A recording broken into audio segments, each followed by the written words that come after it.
Ashamaa dhaggeeffattootaa fi jaallatamtoota maatiiwwan miidiyaa Kiilolee qophii keenya guyyaa har'aatiin odeeffannoo wayitaawoo ta'an qabannee jirra. Turtiin keessan hamma dhuma qophiitti nu waliin haa ta'u. Salaalee warra jaarsoo nagaan galee jira. Nagaan hundumaaf injifataadha.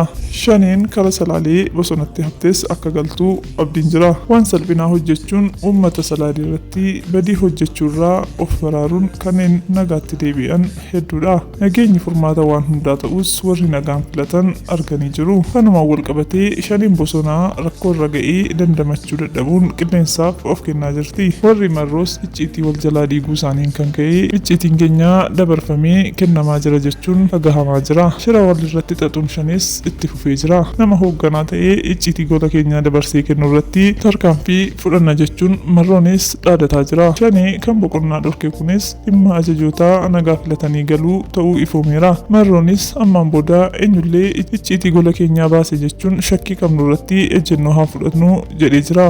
Lootee galtuu hatattamaan of keessaa baasuun nurra jiraatas jechaa jira. Wal hunkuruun shanii kunis akkuma itti fufetti ni jiraata. Oduu biroon humni waloo baha Goojjam dagaa daamoot kan jiru Sinishaw nama jedhamuun durfamuu harka kennatee jira. Ja'u isaanis guuramaa jirti. Ofiin nagaa filachuu ishee furmaata ta'uu hubatteetti. Egaa jaallatamtoota qophii keenyaa odeeffannoo har'aaf qabnu asumaan golomnaa yeroo dansaa qabaadhaa. Galatoomaa.